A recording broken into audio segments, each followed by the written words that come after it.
Hi guys! Magandang araw sa inyong lahat. So today, we are going to Talisay City para mag-meeting ng other friends or other kakilala naming bago na may mga charity projects. So we'll be sponsoring.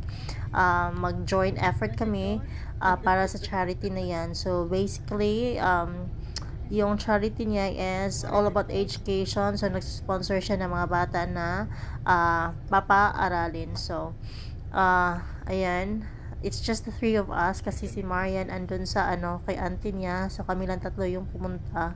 So after the meeting later, punta kami sa somewhere else, I think sa barangay hall, para mag feeding program ng mga bata. So mamimigay kami ng konting pagkain, burger and juices, and ayan, sweets. Ayan, si Michael may dala siyang lollipops, ayan, para ipamimigay mamaya. So that will be fun. So hindi ako nag-drive today. I decided na mag-rent lang kami ng van para I didn't really like driving when hindi ako familiar sa lugar. So ayan na yung seats ni Michael.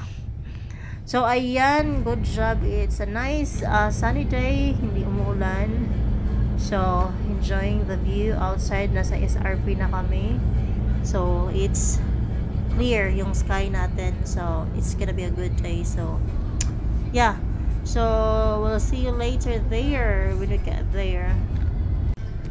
So ayan, malapit na kami siguro dyan. Ayan, tapos na kami sa meeting, and then we are heading to the place kung saan kami mag-feeding program. Sakay namin dyan sa van yung bagong kilala naming ibang expats na sponsors din ng mga bata para sa school. And then here we are, start na kami mamimigay ng mga pagkain.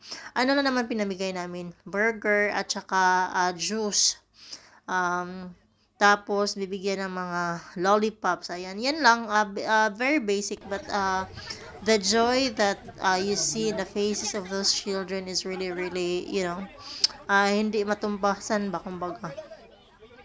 So it's so funny lang kasi yung budget namin ata is good for 40 lang ata na mga bata, pero lumagpas siya, as in ang daming bata no dumating. Hindi namin expect na ganun kadami.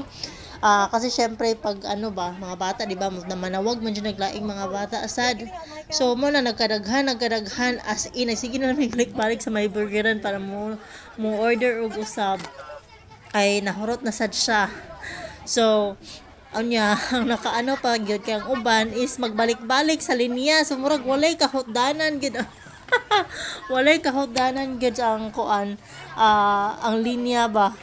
Walay kaputlanan. So at some point nag-decide na lang ming mauna na last 20 na lang people or 20 children. Actually yung balak namin before is mga young children lang ba yung bibigyan. Pero kung may mga naman pumipila na malalaki na mga bata, so syempre murag kuan man sad nga dili nato tagaan, no. So ayan, give chance na lang. So muna siya ang mga bata, lipay sa kaayo kay timing sa di siya nga it's a Saturday, so walay mga klase ang mga bata. So yeah, I mean actually matagal na to na video guys. Ngayon ko lang siya ini-edit. Naka-store lang kasi ito sa phone ko for very long time.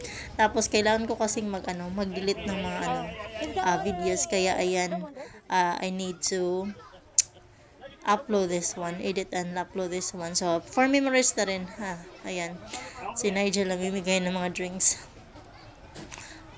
So yeah, it's a nice experience, a good experience for us. So I hope will inspire everyone na rin, you know, in a small way, and even in a little way, they are able also to extend help and some blessings to other kids, to other people who are in need as well. So thank you so much for watching guys. I'll see you later.